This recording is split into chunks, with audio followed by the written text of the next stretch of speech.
Gabe Feldman of Tulane University Sports Law Program, who conferred upon me an honorary degree years ago, but neglected to sign it. Now here on the Rich Eisen Show. How are you, Gabe? I'm doing great. How are you, Rich? Was I correct in setting all of that up? Was there anything incorrect in that, Gabe? That was entirely correct, and your degree is not official until I sign it. It's kind of like the yellow line, right? It's kind of like the yellow line on the field. Exactly. It's kind of like that. So walk me through it. What happened yesterday, Gabe? Well, yesterday was relatively simple as far as these legal proceedings go. The Fifth Circuit, in a 2-1 vote, said that the Players Association filed their case too early, and they had to wait for the arbitration proceeding to finish. They had to wait for Harold Henderson to hand down his opinion, and they didn't. And that means that the court just did not have the authority or the jurisdiction to hear the case. And so the Fifth Circuit dismissed the case, saying, Players Association, you went too early. Court didn't have the right to hear it. They ordered the district court to dismiss the case, which means right now the only case is now pending in New York, where the NFL had filed once Henderson did finalize his award. So there's a case pending in New York, and Ezekiel Elliott could take one of two options primarily. Is he could appeal this Fifth Circuit decision, and when you use a term you've heard before, and I know you love it, he could make an en banc appeal, appeal to the entire Fifth Circuit to ask them to review this 3-judge panel's decision and overturn it, to reinstate the injunction, to essentially put the suspension back on hold.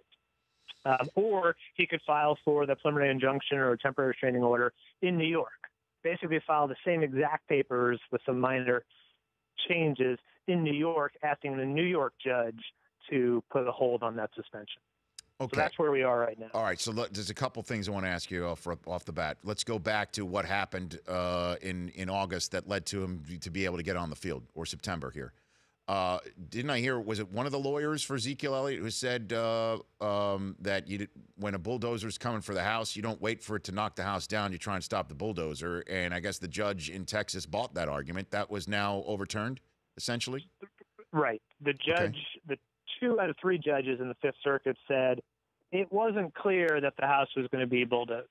And you do, in fact, have to wait for the house to be bulldozed, because we can't review the destruction to the house until the house is destroyed. Okay. Then secondly, now, it strikes me here that we are just seeing a repeat of every single one of these player discipline issues between the NFL and the Players Association, that it no longer matters who it is or the team. You could just fill in the blanks, and it's all about the power of the commissioner and the NFL Players Association trying to poke holes in it. Am I correct or incorrect in this, Gabe? Oh, absolutely correct. Okay. Whether it's Adrian Peterson, Tom Brady, now Ezekiel Elliott, this is the same underlying battle. How much power does the commissioner have? What rights do the players have? And what rights does the court have to interfere with this process? And the fact, same issue over and over and over again. Right, and the fact that the Players Association, and now it's Ezekiel Elliott, not Tom Brady, not Adrian Peterson, but now Ezekiel Elliott, is going to have to find, or will eventually find, a judge that agrees with them, and then the NFL will find an appeals court that agrees with them, and eventually Zeke, like Brady, is going to run out of options, where he's either got to go to the Supreme Court or he's got to basically take his suspension. Am I correct in that assumption too, Gabe? Well, that's the way it played out for Adrian Peterson and Tom Brady, where they won at the district court level and then lost at the Court of Appeals, and then they decided not to go up to the Supreme Court. It doesn't necessarily mean it's going to play out that way here. It could be that the Court of Appeals does side with the Players Association and says that this process was just fundamentally unfair. And though the collective bargaining agreement gives great power to the commissioner, there are limits, and exceeded the limits here through all the things we talked about throughout this process, not allowing Key Roberts to testify, not giving over her notes, not allowing the accuser to testify. All of those things, the Court of Appeals could say, made the process unfair, and Ezekiel Elliott will be irreparably harmed if he's forced to serve a suspension. So it's not a foregone conclusion that Elliott will lose this case. The other players before him have lost the case on appeal, but that doesn't mean that we're going to get the same result here. Okay, so then the ultimate question is, Gabe Feldman, Director, Tulane Sports Law, when? How fast does this all go down for Cowboys fans who are sitting here wondering if their season is now going down the drain with a 6-game suspension right here, right now? Gabe. Bye week obviously helps, buys them a little more time. If they appeal to the Fifth Circuit en banc, the Fifth Circuit could rule on that very quickly. The Fifth Circuit only accepts about 3% of those appeals. So it's a long shot to even get that case granted to be heard. And then even if it's heard, you still have to win the case. So that could happen relatively quickly. That could happen within a matter of a week. It could happen before next Sunday. Or he could file in New York and ask for an emergency TRO or emergency injunction to stop the suspension. Again, just like he did in Texas, that hearing could be granted early next week. That decision could happen middle of next week. It could all happen before next week's game. But again, one issue is the timing. Can he get it done quickly enough? But just as important, if not more important, is will the decision go down his way? But it could, in theory, happen quickly enough to keep him on the field. But you're going to have to get another federal judge to agree with Judge Mazant over in Texas to say the process was unfair and that he's entitled to an injunction.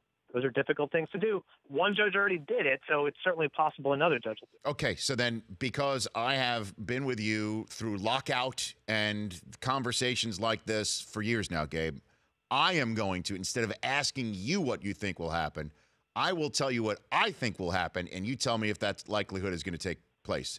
And if that is the case, you have to sign the honorary degree you gave me. Okay, Gabe? And what do I get if you're wrong? I don't know. Just an attaboy, okay? All right, it's worth nothing. Okay, how about this? Okay, how about this? How about this? Here we go. That he will do something to try and stop it. I don't know what it is. But it won't happen in time for the Week 7 game against the 49ers, so he'll have to miss that. So that's one game. And then he'll have to wait for that decision to happen between games Weeks 7 and 8. And he will have to sit there and say, do I just pull the plug and take the 5 games right here, or he will then get that relief right now that will last the rest of the season and he'll play the rest of the year? What do you think, Gabe? It's possible. I don't hate that prediction. I think if they push forward with it, right now they could get a decision before Week 7, which would destroy your prediction. Okay. But if not, it's possible. And it may be that they make that decision now, that Elliott says, I'm tired of the distraction. I just want to get the 6 games out of the way and let me get back on the field for the end of the season. But remember, not only does Elliott have his interest in playing those games or getting those suspension out of the way, but the Players Association also has that broader battle going on with the league that they don't want to give in. It's not just about Elliott anymore, just like it wasn't just about Tom Brady or deflated footballs. It's about fairness to the next player and giving these players a fair hearing before, whether it's the commissioner or Harold Henderson or ideally a neutral arbitrator. So again, it's not just for the Cowboys fans, it's about getting Elliott on the field. For the Players Association, it's about him getting on the field and getting protection for the next suspension, the next discipline. All right. So in 30 seconds, do you think Zeke does play a game again this year, Gabe? What do you think? I think he does. I think he does play again this year. Well, obviously, or after the 6th in December, or do you think let's put it this way: does he play a game in October?